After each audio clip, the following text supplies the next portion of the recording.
Hello my friends and welcome back to my channel, Minimum Player Count. I am Stephanie and today we are taking a look at Distilled. This is a Kickstarter preview video, so without further ado, let's get started.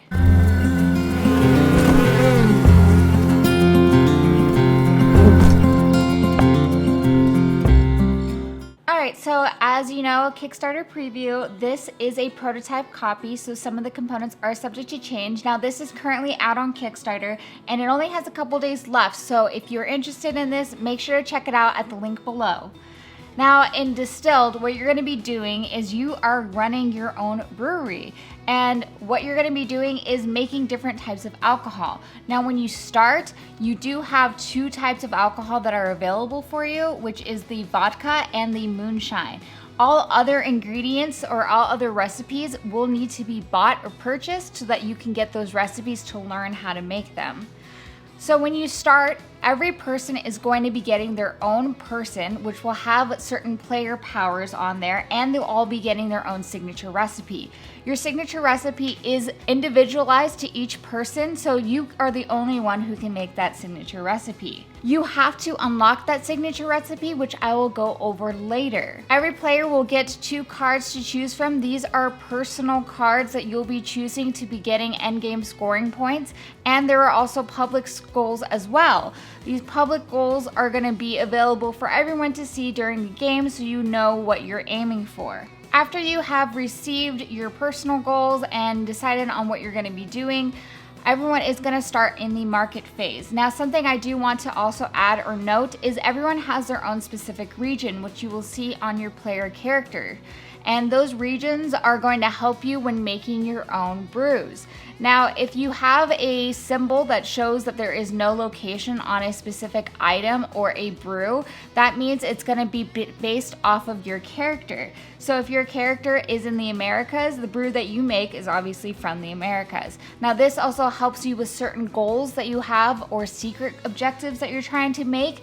They will say that you have to make certain ingredients or certain brews from different areas, and so that would be helpful for you to know. So in the market phase, you are going to be purchasing ingredients to make these brews. Now, there are common ingredients, which you are able to purchase up to 2 common ingredients, and then there are expensive ingredients, or there are player powers, or there are bottles and barrels that you can buy.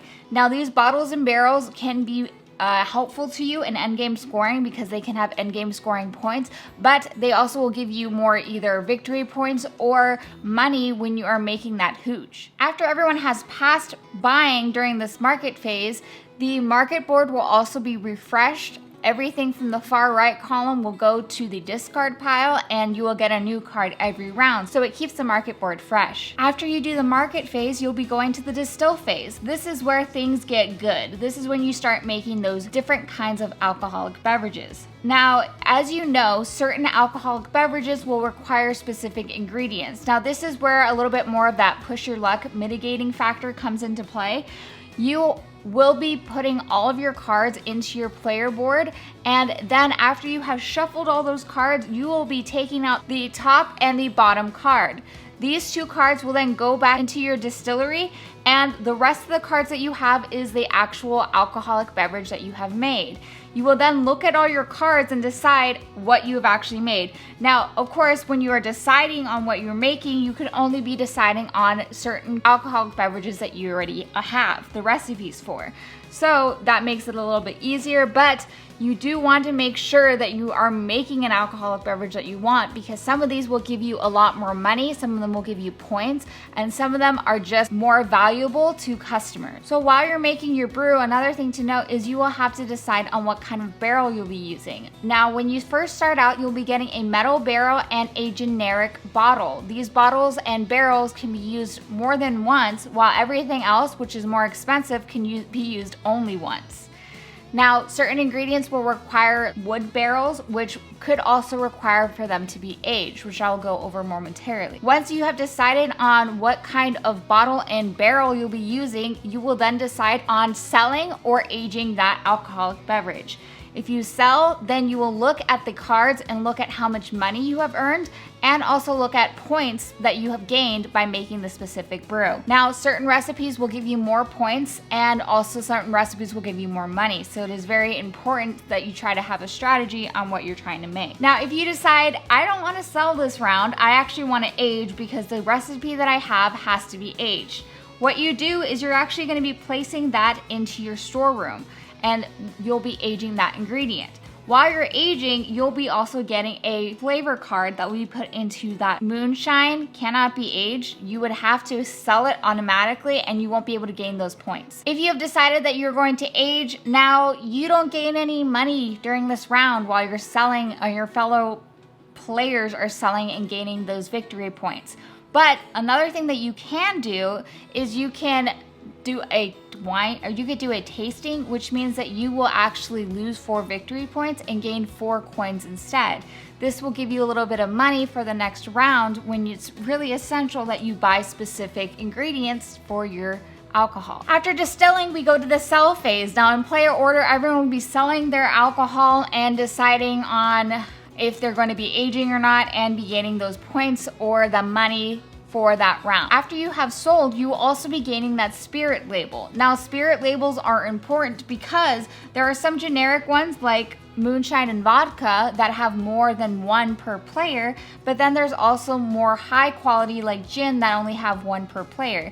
What that means is you'll gain that label, and you'll be placing that label on your player board. Now, whatever that label covers is that benefit that you'll be gaining. So some are gonna be coins or victory points, and the second one is actually moving your signature ingredient into your pantry. Now, another thing I do wanna note about the signature ingredient is you do not actually need the signature ingredient to make the specific alcoholic beverage that you are making.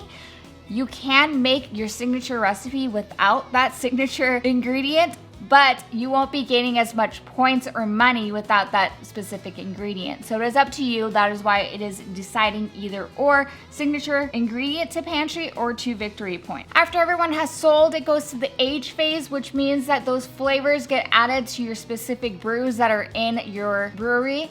If you have more than 2 and you decide, I want to age something else, well, you're going to have to sell something before you can actually put another hooch in your warehouse because you don't have the room for it. Now, after the age phase, then we start all over again. We start moving back to the market phase where everyone's going to be deciding on what they're going to be buying and what kind of recipes per alcoholic beverage. So you want to make sure that you're paying attention to what everyone else is doing as well. You will be buying specific recipes by buying that cube and placing it on your board here.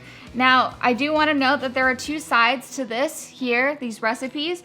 One is supposed to be easier where it just has those bronze and silver, and then the other one has gold. So gold are obviously more expensive, but they do give you more points. So once you gain that recipe, you will decide on where you're going to be placing that. So now that recipe is unlocked, you learned it, and now you can make it, or you can try to make it. So when we go back again to selling phase, I do want to note, once you're able to sell that aged alcoholic beverage, you'll be opening up that can and figuring out what flavor you get. Now, sometimes flavors are going to be favorable to you. They're going to be woody and coffee-like, and it's gonna taste delicious. And other times it won't be. It'll be really gross and sour, and that all depends on the different flavor cards that are available. Someone will give you a lot more points, but again, another thing to note is at the end when you start selling it, depending on the amount of flavor cards you have, will also give you more points, where 5 flavor cards will gain you 15 victory points, which is a lot. So other things to note are there are different kinds of sugars in this. So different kinds of alcoholic beverages will need a kind of fruit sugar, wheat sugar, or plant sugar. Depending on the types of sugar you have, they're obviously gonna depend on the kind of alcohol that you get, and so depending on how many sugars you'll have will depend on how many cards that you'll be placing in there. So alcohol will be fermenting in that brew. Now at the end of 7 rounds, everyone's going to be looking at the personal scores that they have by adding up their points from their own private victory points if you did achieve that goal. And then you'll also be looking at the public goals as well, gaining points for that. And the person with the highest score at the end of the game is the winner. Now again, I do want to note that Distilled is currently on Kickstarter, so make sure to check that out if this is something that's interesting to you or that you want to know more of. Check out the Kickstarter. I will be doing another video just on my thoughts to let you know a little bit more in depth of what I think about this game, so I will be linking that up above for you. But thank you all so much for watching my Kickstarter preview video of Distilled, and I will see you all next time.